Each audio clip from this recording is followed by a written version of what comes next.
que hay varias ausencias. A ver, que voy a configurar para que ver más personas en el mosaico. Ahí está.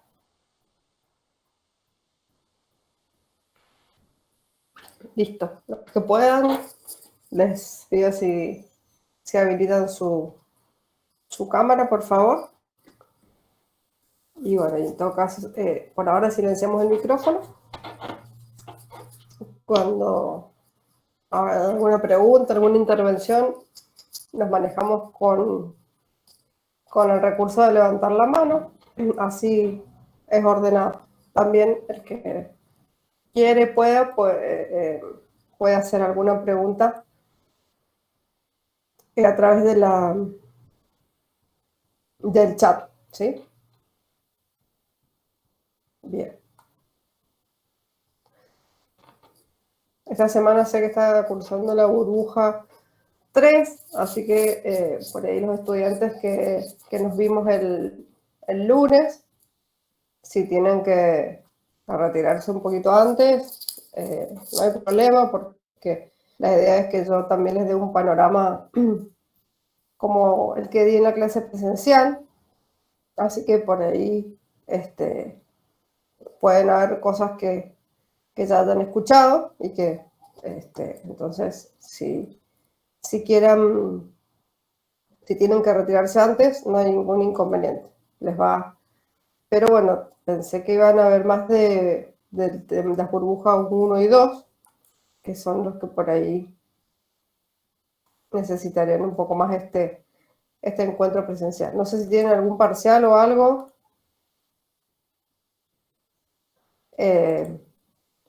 hoy o en esta semana que justifique la ausencia, o bueno, o es porque faltaron nomás. No, todavía no.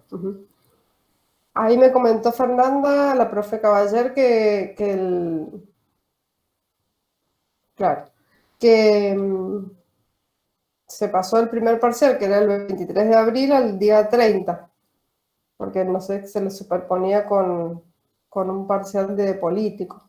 De todos modos, yo ya le pedí a la administración las fechas de todas las materias para ya confirmar nuestro cronograma, porque nosotros lo presentamos a principio de año y cambiar las fechas es un problema, porque tenemos la estructura, el cronograma armado, las fechas bloqueadas para tal o cual cosa en nuestro diseño de la materia. Entonces, bueno, en este caso hemos hecho la excepción de admitir el cambio, pero la idea es que no se cambie.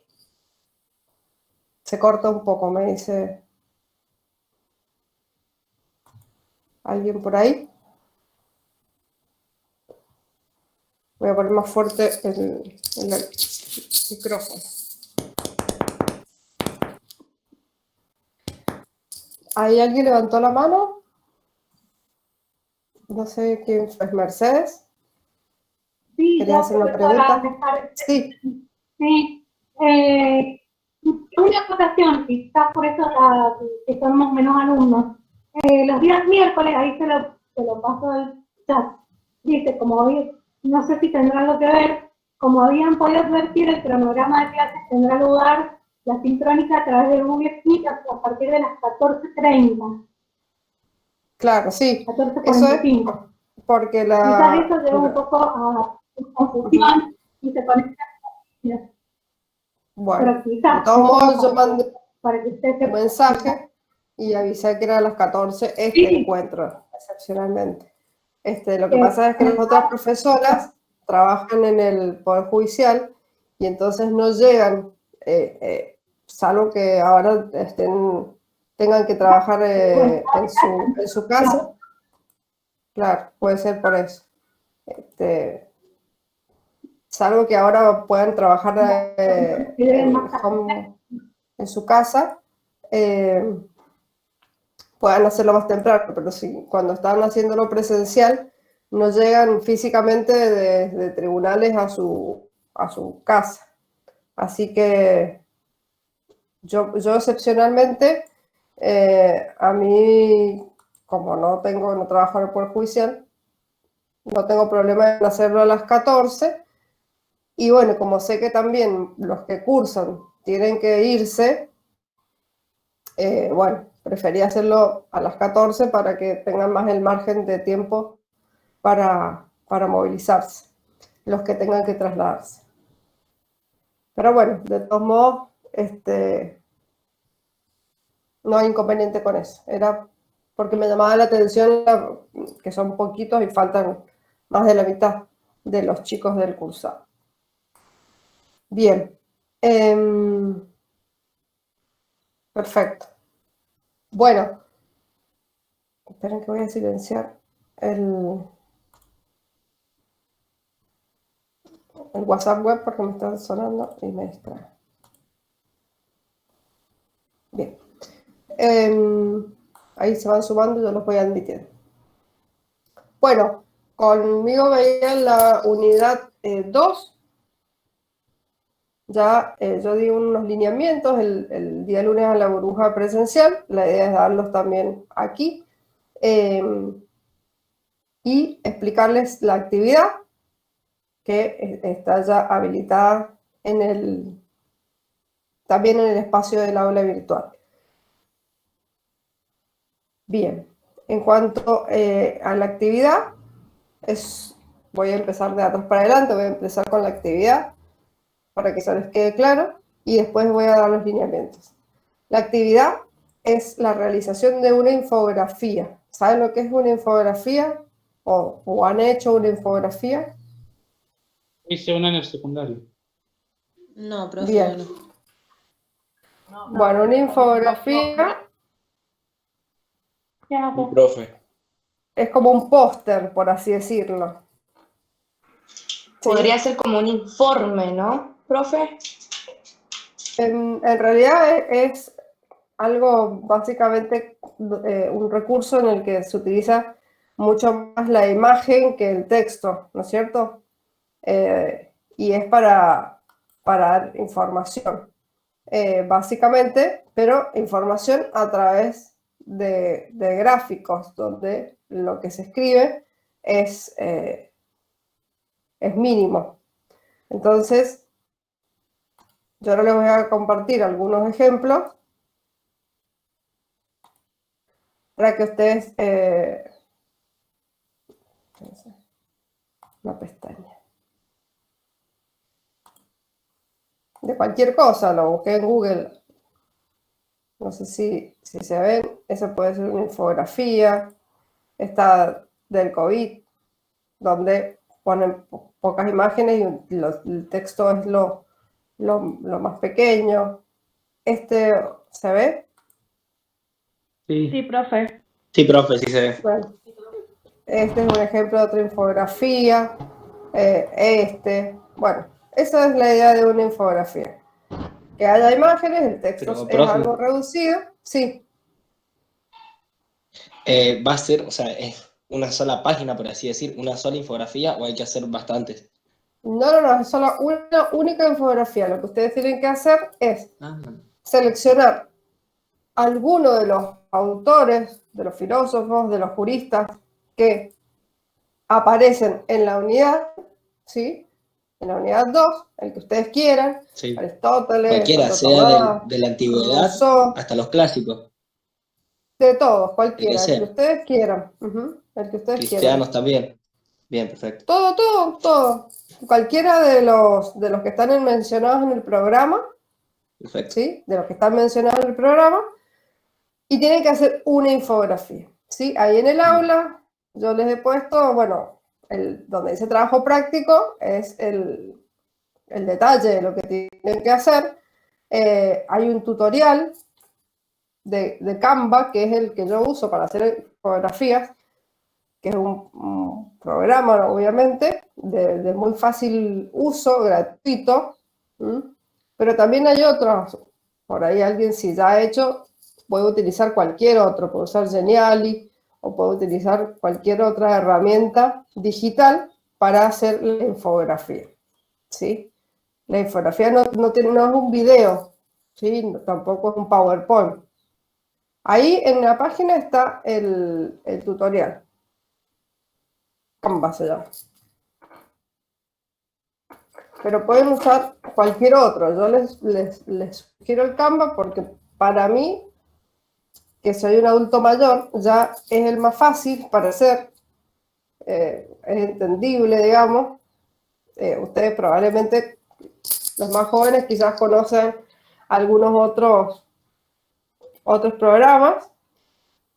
Geniali también hace infografía, pero el que ustedes quieran. En eso no hay limitaciones. ¿Sí? Lo importante es que, ahora voy a compartir también hay varios modelos, sí, la mayoría de las plantillas de los programas, Canva o Geniali, todos tienen una plantilla, o sea, una plantilla para que ustedes puedan usar de modelo, la gran mayoría. Ahí estoy metiéndome al aula. Ahí está el tutorial, que es un video. Acá está la infografía, la tarea, para que ustedes después la suban. ¿Sí? Bueno, es que a mí me sale como rol docente. Voy a ver si me pongo como estudiante. A ustedes les va a aparecer así. ¿Sí? Infografía, escala aprobado, desaprobado. Y lo que les quiero mostrar, que es importante, es la rúbrica, la calificación. La rúbrica de calificación, no sé si alguien lo ha utilizado en otra materia, es, digamos, el criterio de evaluación para que ustedes tengan en consideración de cómo va a ser evaluada la infografía. Es el criterio de evaluación. Entonces, ustedes, una vez que eligen el autor, lean bien el trabajo práctico, tienen que ver la rúbrica de calificación. Porque esto es lo que yo voy a usar para calificar su infografía. Entonces, la información seleccionada es pertinente. ¿Vieron? No es pertinente. Un punto, parcialmente pertinente. O es pertinente 2 puntos. Las imágenes, el tipo de letra y los colores son adecuados a la propuesta. No son adecuados en el punto. Bueno, estos criterios, estos 5 criterios, la diagramación tiene un orden lógico. Los contenidos conceptuales son adecuados. El diseño es creativo y atractivo. ¿Sí? Esa es la rúbrica de calificación o criterio de calificación, que es lo que a ustedes les va a dar las pautas de qué tienen que tener en cuenta al momento de realizar la infografía. ¿Sí? No es una biografía, perdón, no me sale. No es una biografía, eso todo está en el aula, así que no. Era para mostrarles que cuando ustedes ingresen a la actividad, tengan en consideración esto para al momento de realizar la actividad, cumplir con esos parámetros, ¿sí?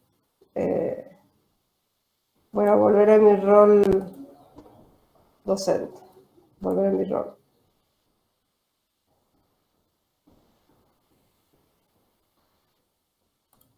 Bien.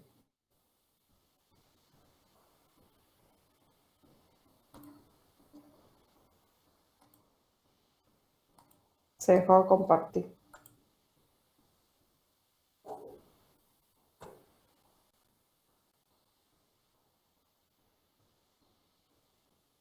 Bueno, y acá, en el archivo del trabajo práctico, o sea, ¿lo ven? Un PDF. Sí, se ve. ¿Se ve?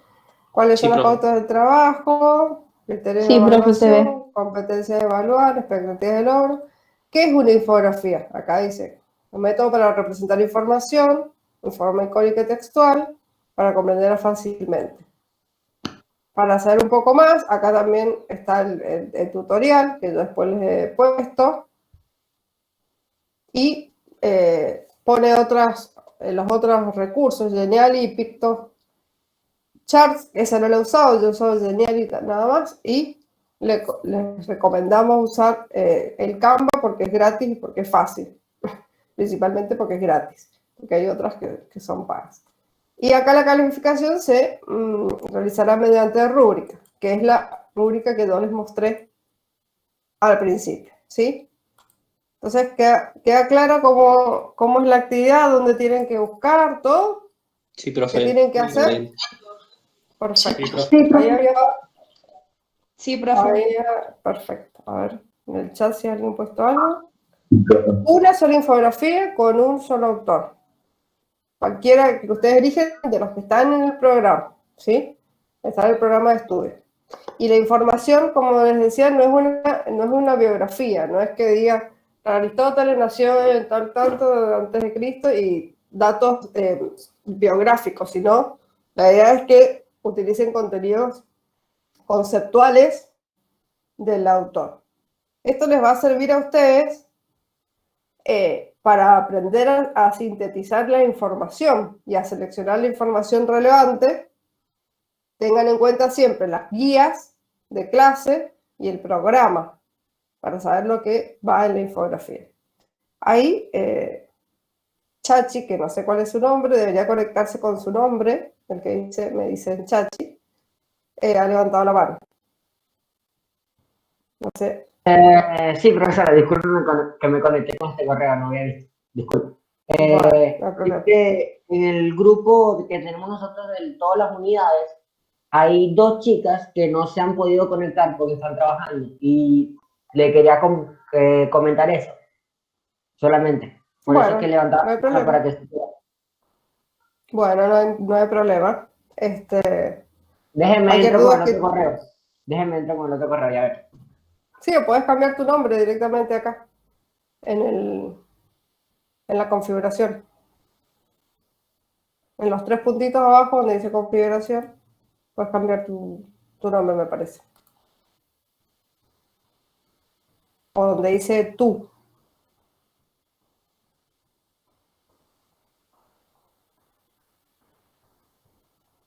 Bueno, entonces avanzamos. No hay problemas entonces con el tema de la actividad. Ya quedó claro cómo se hace. Está habilitada hasta el 9, hasta el 12, si no me equivoco.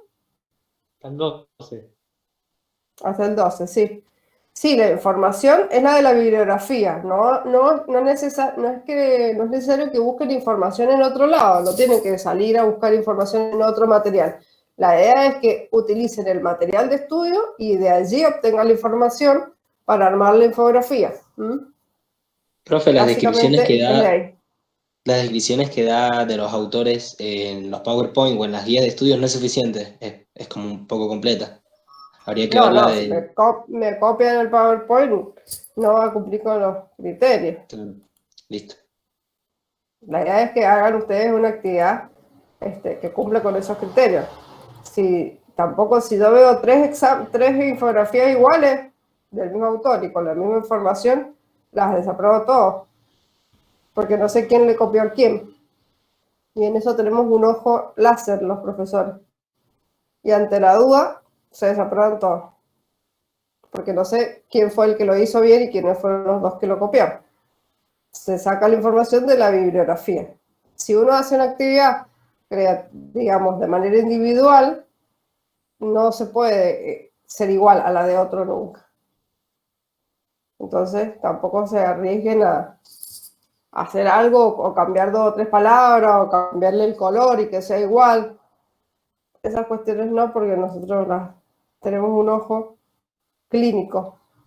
Si bien son muchos, también son muchos los años que llevamos como docentes y detectamos esas cosas automáticamente. Así que por las dudas no se arriesgue. Está bien, profe. Bien, el material es el material de la bibliografía, no de las guías, de la bibliografía. No lo hagan con el PowerPoint, con la guía. Eso les puede servir como para destacar cierta información, que es la más relevante, pero la deben ustedes acompañar. Y además tienen que buscar algunos diseños y algunos gráficos que puedan ser relevantes. Bien, Quería ver, ¿están con compu la mayoría? Yo estoy con Por lo menos teléfono. no. Yo Sí, por pero También, computadora, profe, estoy con el celular. Yo estoy con el Bueno, teléfono. Yo estoy con celular. Los que estén con compu, los que están con celular también lo pueden hacer, pero bueno, por ahí se les complica un poquito más. Se tienen que meter en una página, abran una pestaña.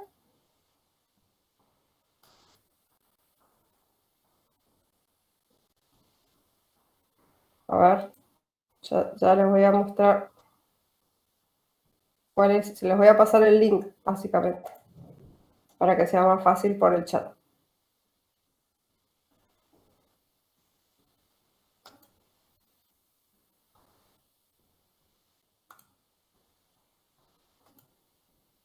A ver ahí. Los que puedan, métanse ese link. Les pide meter un código. Bueno, me van avisando cuando les aparezca el código. Ya tienen que ingresar un código. Sí, profe, tiene un código. A mí no me pidió, Ese es profe, el- directamente me mandó la pregunta. Perfecto. a mí me pidió un código, profe. Ahí lo puse el código. Para el que lo necesite. Ahí estoy compartiendo. Los que puedan ingresar, ingresen. Los que no puedan ingresar, no ingresen. ¿Sí? Bueno, los que puedan hacerlo, vayan contestando. Vayan poniendo en una palabra lo que para ustedes es resumido el contenido de la unidad 2. Se va a ir Profe. mostrando. No vale que se copien. Bueno, pueden repetir alguna si les parece lo mismo, pero lo que se va a ir formando es una 9 palabras. Profe, a mí me llevó directo a la página. Bueno, sí, a los que directamente les mandó a la página contestan y los que les pidió el código, ahí acá arriba aparece el código.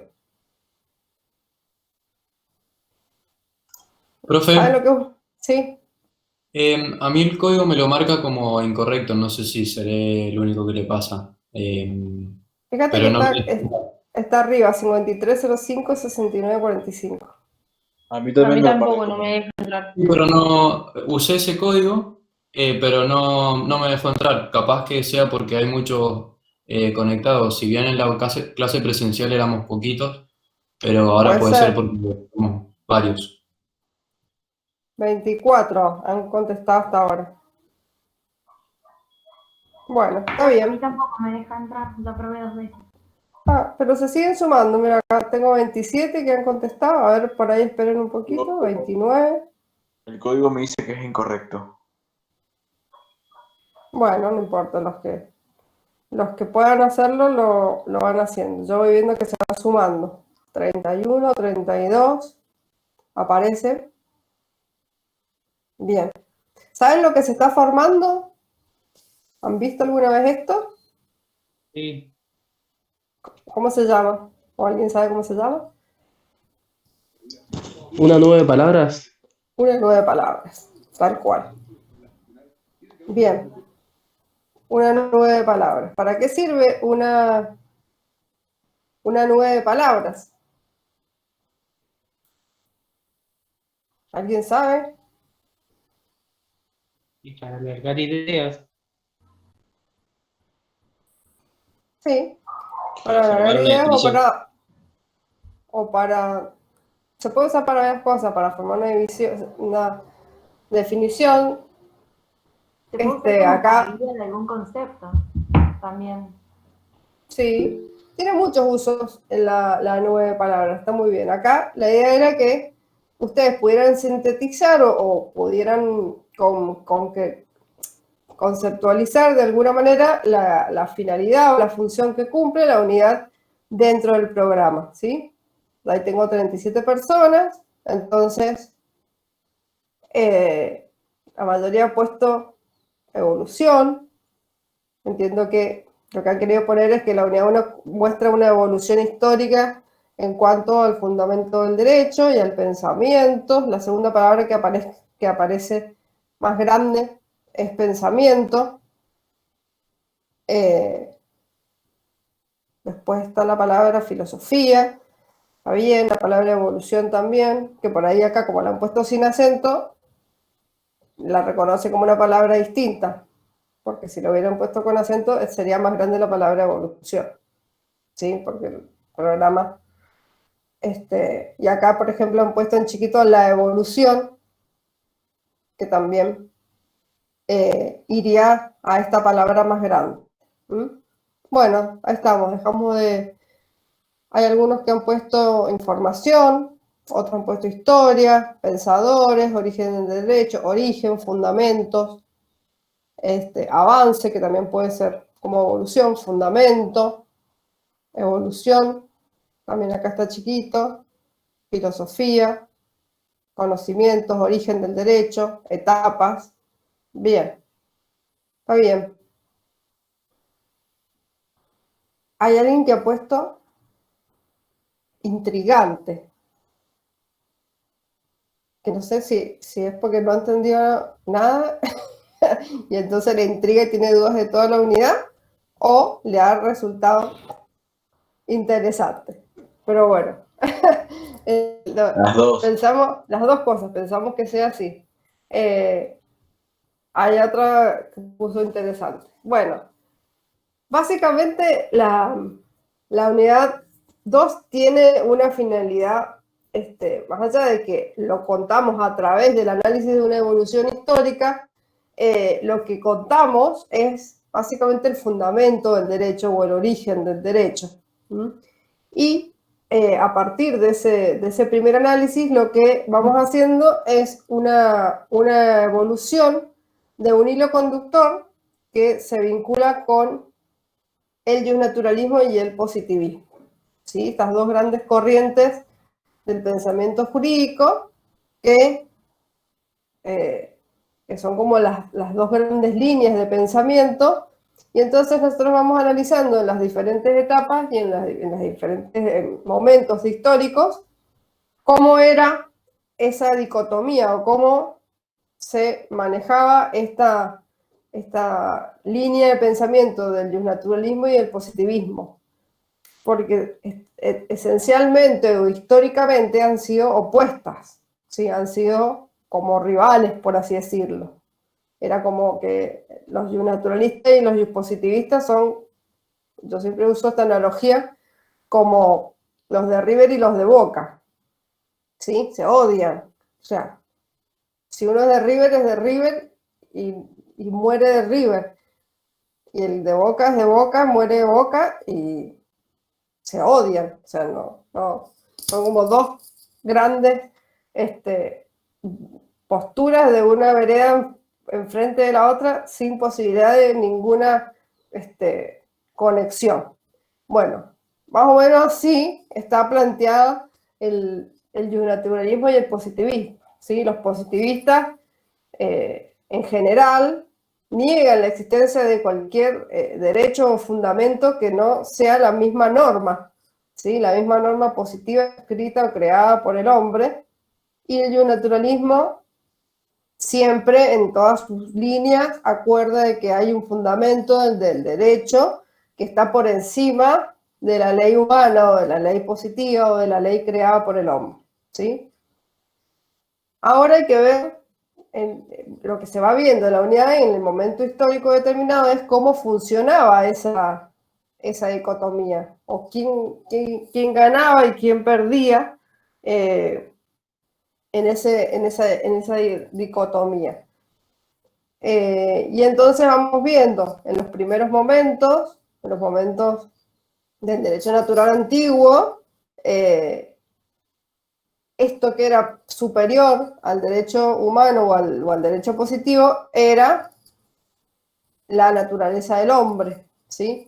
Entonces en esa primera etapa vamos a ver a los sofistas, vamos a ver Sócrates, Platón y Aristóteles, y cada uno vinculado a qué era el derecho o a qué debería aspirar el derecho, cuál era el fundamento del derecho, y obviamente considerar que el derecho positivo que no cumpliera, digamos, o que no representara o fuera una deducción del derecho natural, era un derecho que para ellos no tenía validez. Pero bueno, cada autor va desarrollando su pensamiento. Entonces tenemos a Sócrates, que principalmente él habla de el derecho natural entendido como aquel derecho justo, pero que, no obstante eso, consideraba y respetaba la ley humana, ¿sí? Justamente por eso, cuando lo condenaron a muerte, aceptó su condena. Probablemente por otros motivos también, pero él sabía que la condena o el juicio que se le estaba haciendo era injusto, porque lo que él realizaba era una tarea que él consideraba valiosa, porque era promover el conocimiento y fomentar el conocimiento y fomentar que las personas quieran aprender y todo el tiempo se estén cuestionando y estén en un constante camino de aprendizaje, porque para él el conocimiento era la mayor virtud que podía tener una persona, pero obviamente a las autoridades no les convenía que alguien hiciera pensar a la gente, ¿no? Que la gente cuestione, que la gente pregunte, que la gente quiera saber más. Esto, si lo trasladamos a la actualidad, es exactamente igual. Es decir, muchas veces a los gobernantes les conviene que la gente no aprenda, que no se forme, que no estudie, que no sea culta, que no quiera averiguar, que no pregunte, que no diga nada, que lo que le digan lo haga y listo. Bueno, miles y millones de años atrás estamos igual, ¿sí?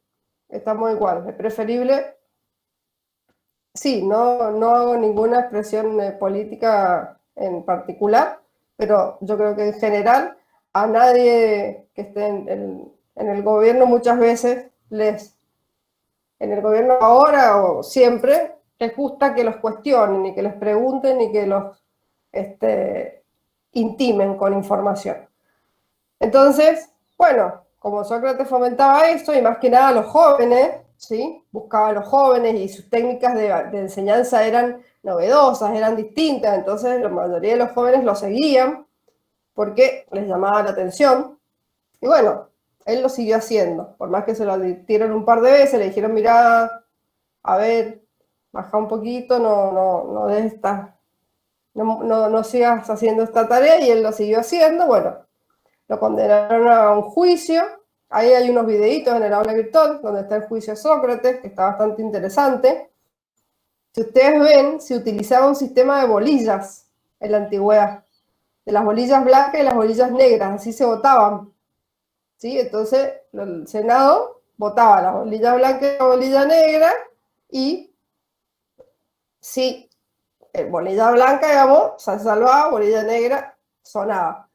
Ese método de las bolillas blancas y la bolilla negra se utiliza actualmente en nuestro país para designar a los jueces. No sé si algún noticiero lo vieron alguna vez en la vida, o un diario o algo que googlearon, que cuando, después de que el juez rinde, que se hace la audiencia pública, se vota en el Senado, se utiliza el sistema del bolillero blanco, y bolilla blanca y bolilla negra, que hace un par de años hubo un escándalo porque habían más bolillas que senadores. Entonces se anuló acá en Mendoza, no estoy diciendo en ningún lado. Entonces había, no sé, 50 senadores y había 60 bolillas para que salieran más blancas que negras. Un escándalo, bueno. Esas cuestiones, para que ustedes vean, ¿no? Lo del bolillero del año de Sócrates, no. Hoy, 2021, se utiliza el sistema de las bolillas para elegir a los jueces, la votación que se hace en el Senado, ¿sí? Así fue que Sócrates lo condenan y a él le ofrecen irse así de alguna manera, no cumplir la condena para evitar la muerte, pero él, sus discípulos vieron que lo van a rescatar para que se escape, para que no lo maten, y él acepta la muerte. Yo creo que también hay un poco de... Ya Sócrates es una persona muy, muy mayor.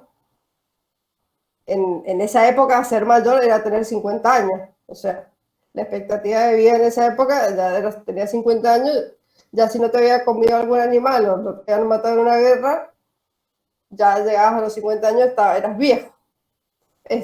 Y él ya tenía como 70 y pico, o sea que estaba sobrado de vida. Y entonces obviamente que era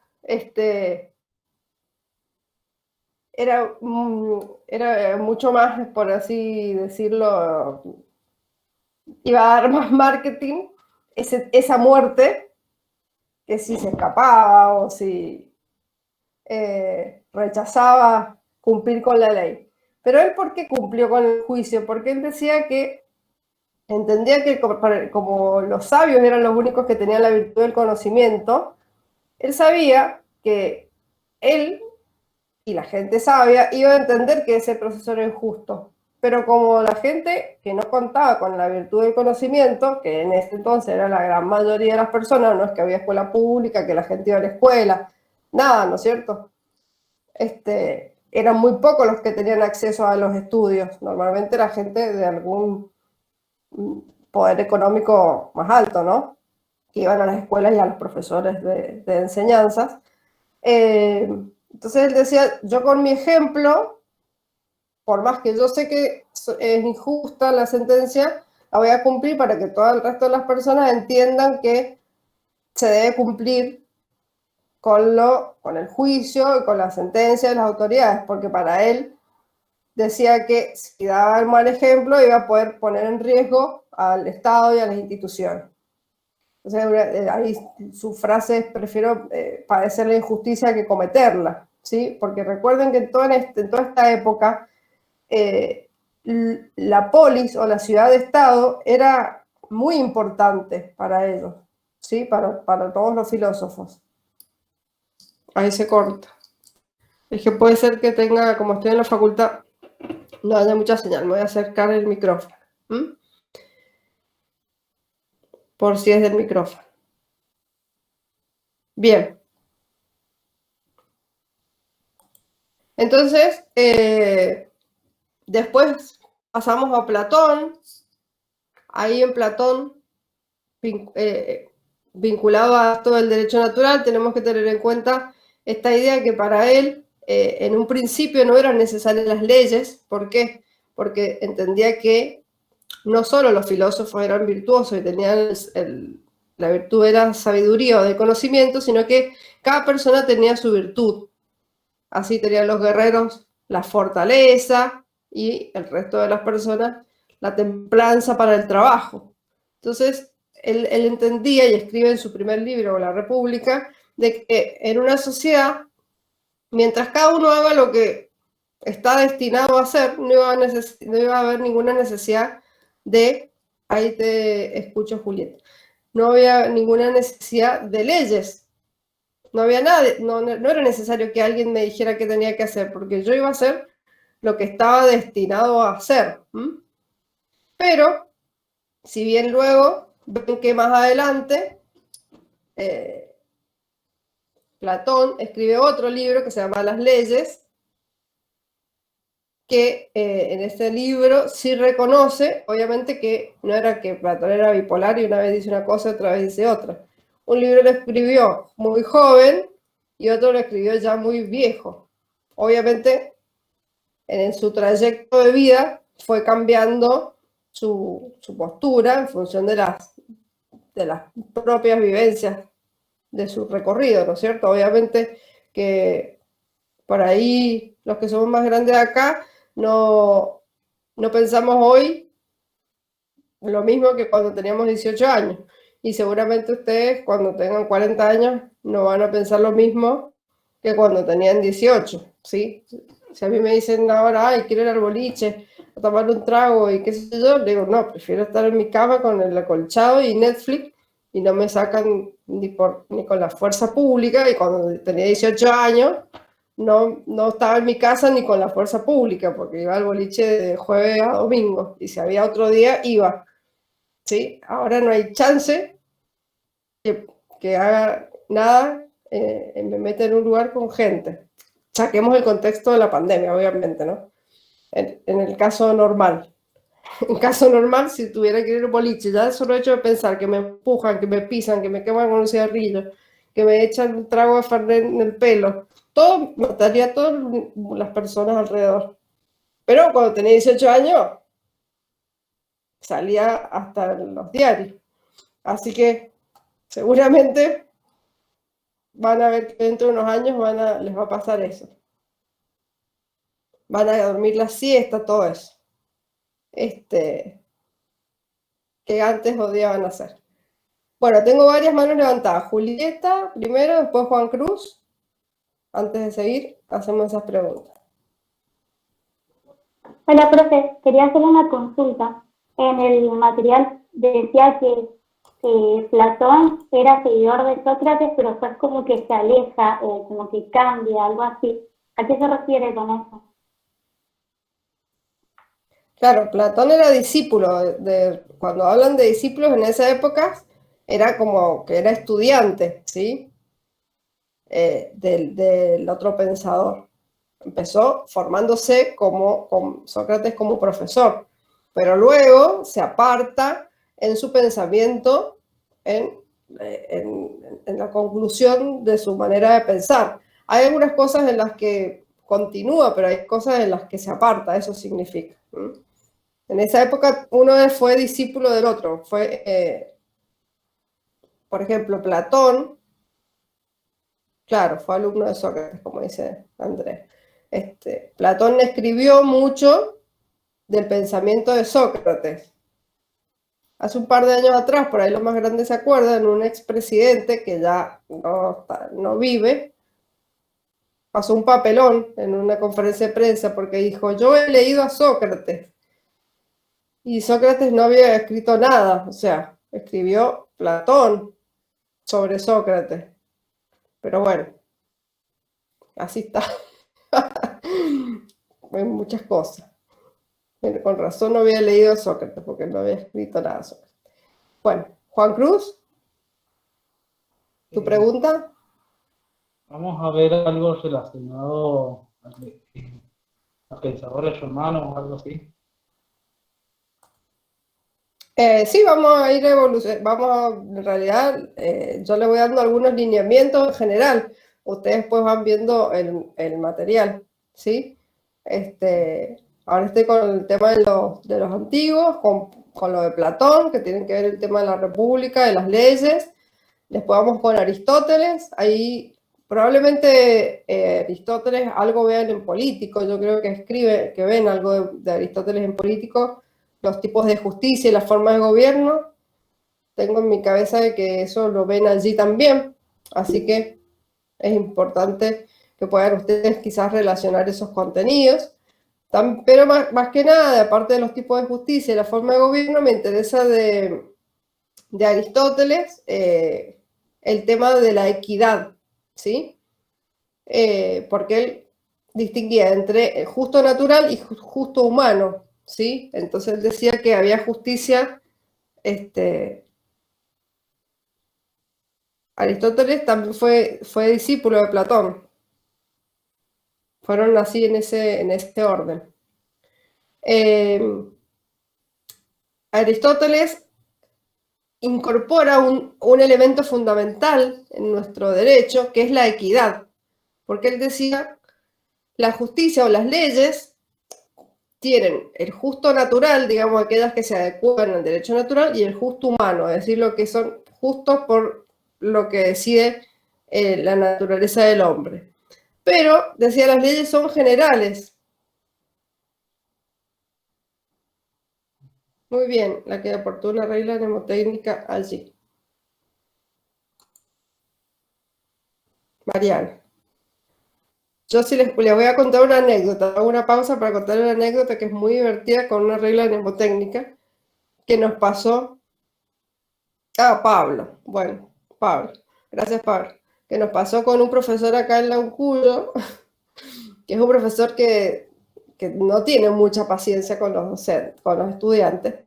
Entonces se pone como, a veces se le escapa un poco el volumen de la voz. Sí, a veces se le escapa un volumen medio fuerte.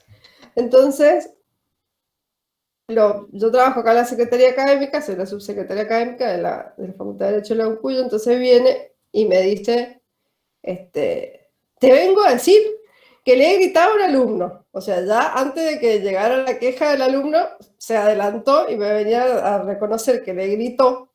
Pero antes que me digas nada, yo te voy a decir por qué le grité, porque estoy justificado. Y entonces, bueno, yo digo, a ver, ¿qué es lo que pasó? Contame, porque al rato seguramente iba a llegar la queja de la estudiante, que nunca llegó en definitiva, gracias a Dios. Yo creo que le dio vergüenza.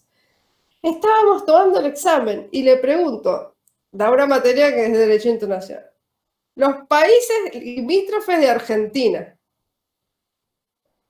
Bueno, entonces me dice el estudiante, profe, déjeme que yo tengo una regla mnemotécnica para, me los acuerdo todos.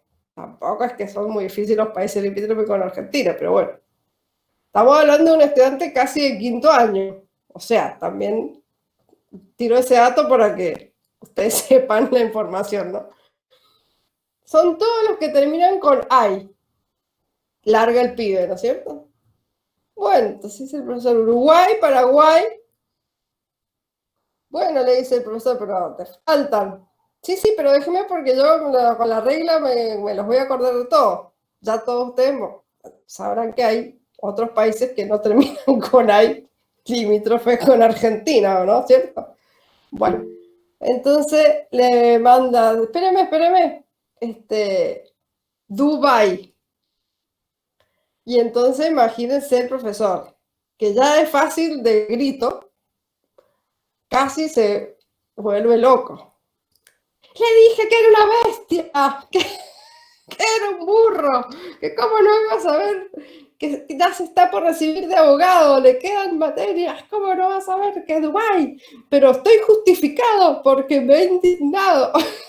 Entonces, yo no sabía si reírme o llorar, porque la verdad que entonces, pero fue tan graciosa la situación porque él ya se adelantaba al reclamo, entonces me venía a explicar por qué le había gritado con anticipación. ¿Cómo no lo voy a gritar? Casi me vuelvo loco. Dubái, ¿cómo puede ser? Bueno, ustedes se ríen, pero eso pasó. Dubái no es limítrofe. Dios santo, pero ¿viste cuando decís? Un Chile. O sea, ¿quién no se ha ido alguna vez en la historia de Chile o conoce a alguien, un vecino que se ha ido a Chile, un amigo, alguien como para decir Chile, no sé?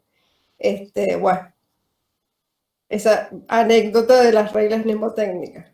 Y el profesor, que se ve que el chico después, antes de pasar la vergüenza, se bancó el grito, porque si venía a decir después el por qué le había gritado al profesor, me parece que dijo, mejor no digo nada, porque voy a pasar más vergüenza si lo denuncio que si digo porque me gritó. Así que bueno, por suerte el profesor tiene una ventaja que el profesor no lo va a identificar la próxima vez que rinde. Así que, porque el profesor es no vidente, así que no va a zafar. Puede mandar el bolazo de vuelta, el profesor, espero que no se acuerde del nombre. Pero, no me acuerdo, creo que el año pasado, no, todavía estábamos en presencialidad, porque yo estaba en mi oficina por 2019, así. Fue en vivo y en directo. Por la voz lo va a conocer, sí, no se va a olvidar más, que dijo semejante bolazo. No, pero fue muy gracioso el profesor que ya venía a avisarme por qué había gritado.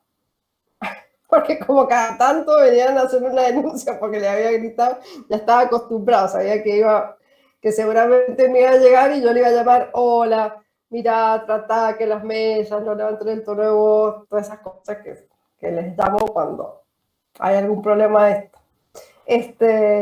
Bien, pero esta regla está bien. Bueno, gracias Pablo. Lo importante es el tema de la equidad de Aristóteles, que él justamente decía esto. las leyes son generales, pero cuando el juez tiene que aplicar una decisión o resolver un caso, por ahí tiene que ajustar esa norma al caso concreto. Y entonces ahí tiene que utilizar la equidad, que es la justicia adecuada al caso concreto. No es una aplicación automática de la norma, sino que es una aplicación que adecúa el contenido de la norma al caso, a los hechos.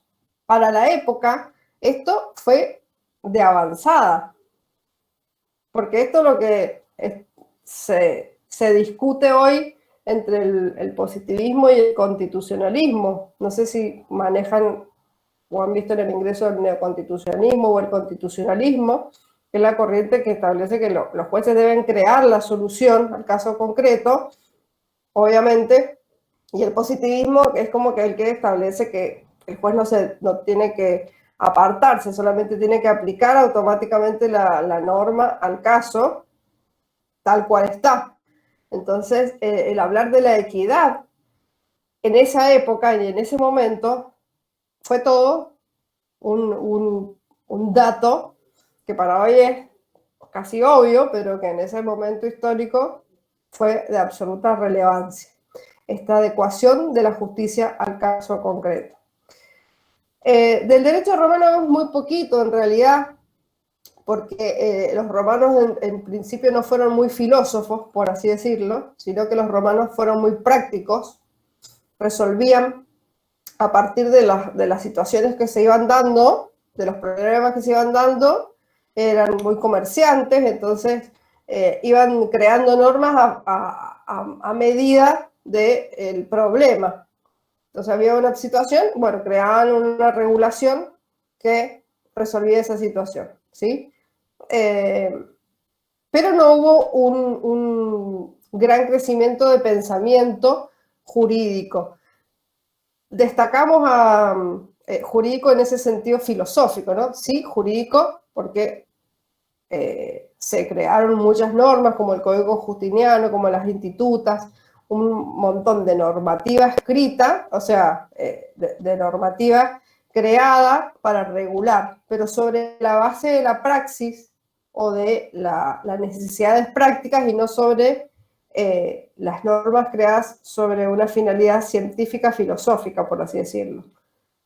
Ustedes entienden que el conocimiento científico es aquel que, mejor dicho, el conocimiento filosófico es aquel que busca las causas primeras y últimas de los conceptos, por ejemplo, ¿para qué es la vida? ¿Cuál es la finalidad del derecho? Ese tipo de cosas. En cambio, el conocimiento más científico, práctico, tiene que ver con resolución de problemas concretos, con causas inmediatas, digamos, y necesarias.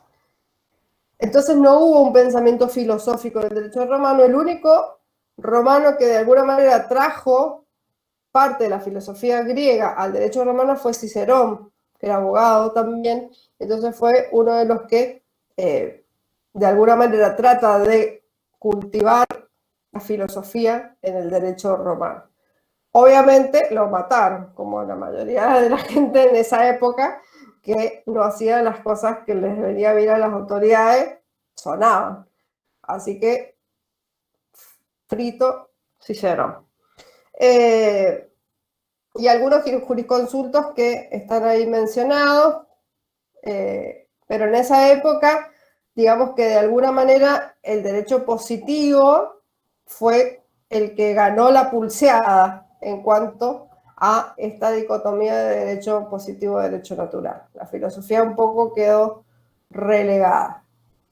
Esta crisis que hizo que en el derecho romano, si ustedes por ahí han visto alguna serie o alguna película, vieron que era como un viva la pepa constante. De hecho, he utilizado una expresión que denota mi edad. Viva la pepa. No sé cómo se dirá ahora. Bardo, no sé. ¿Cuál es el término que equivale a mi expresión de los 42 años que voy a cumplir? Joda, festival, no sé. Vieron que los romanos aparecían, todos comían, eran las grandes comilonas, se hacían unas orgías tremendas.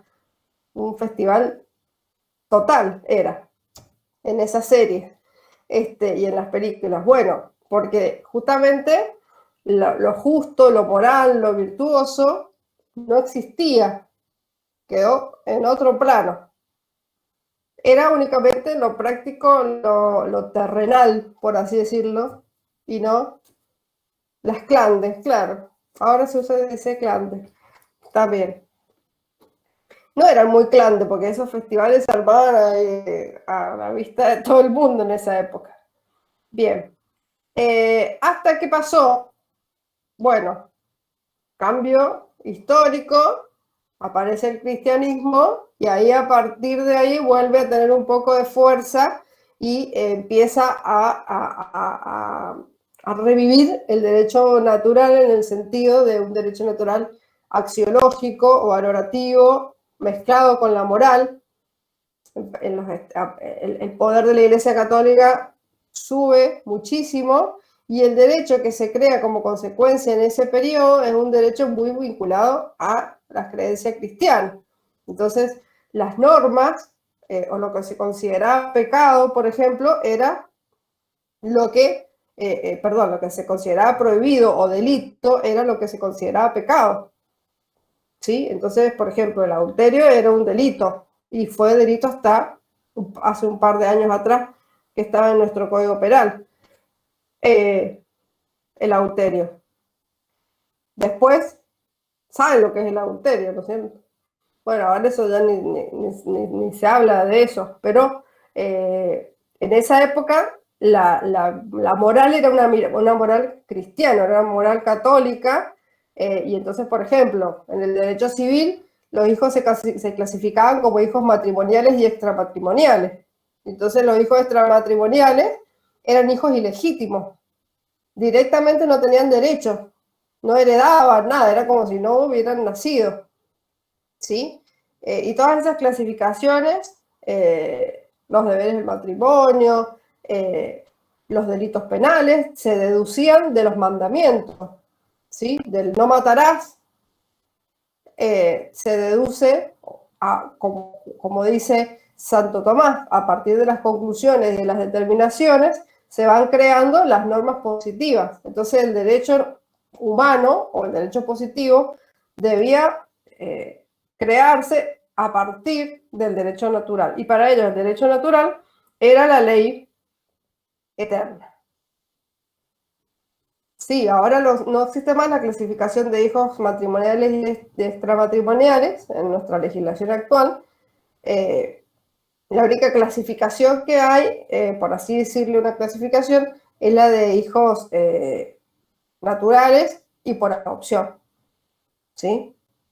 Y dentro de los de por adopción está la adopción plena y la adopción simple. Eso lo van a ver en derecho de familia más adelante. Pero ya no existe, si es hijo de sangre, sea nacido de un matrimonio, de otro matrimonio, fuera del matrimonio, con la secretaria, o con quien sea de la familia, es hijo de sangre. Y el otro vínculo de filiación existente es el vínculo de la adopción, que es un vínculo legal. La ley crea ese vínculo a partir de, obviamente, un procedimiento que también establece la ley cómo debe hacerse para la adopción. Esas muchas cosas que el derecho se fue creando a partir de esa idea de moral. Ahora,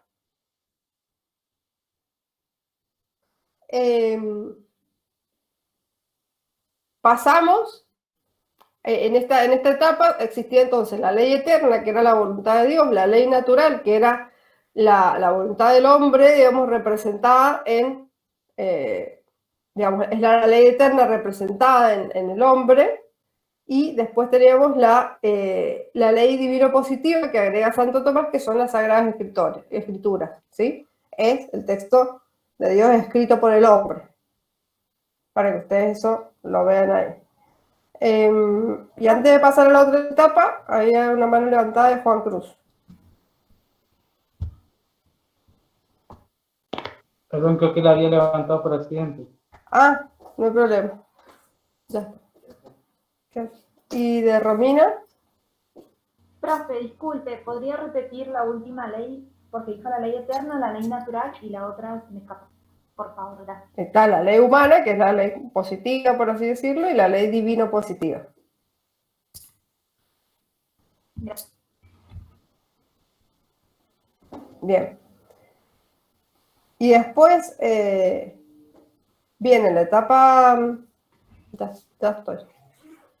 Viene la etapa del derecho natural clásico, o racionalista, o contractualista, que ahí van a ver los otros autores que están ahí en el material, que ven a Hobbes, a Locke y Rousseau, que ellos parten de que el derecho natural se funda en la razón humana, y a partir de un contrato social, que es una especie de ficción, en la cual las personas se ponen de acuerdo en cómo regular sus derechos, se determina la creación de un tipo de Estado determinado. Ahí ustedes tienen la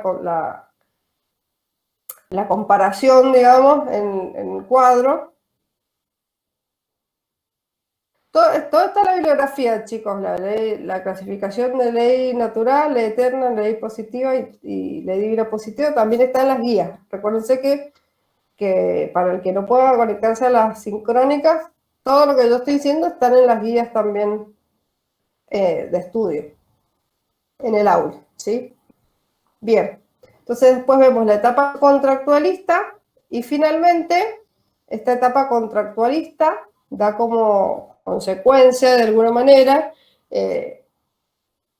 o le abre la puerta al comienzo del positivismo, que ustedes van a ver que en el programa dice crisis del positivismo, crisis del derecho natural, surgimiento del positivismo, y luego viene el último punto, que es con Hobbes, con Rawls, Dworkin y Finis, que son los tres autores más modernos que vemos ahora, y que de alguna manera Rawls y Dworkin lo que hacen, si bien son positivistas, tratan de alguna manera de moderar su positivismo, porque imagínense que después de la Segunda Guerra Mundial, cuando entra en crisis el positivismo, salir a decir que alguien era positivista no era como lo mejorcito en el ámbito de la ciencia jurídica, ¿sí? Porque se asimilaba el positivismo con los crímenes de la Segunda Guerra Mundial. Entonces,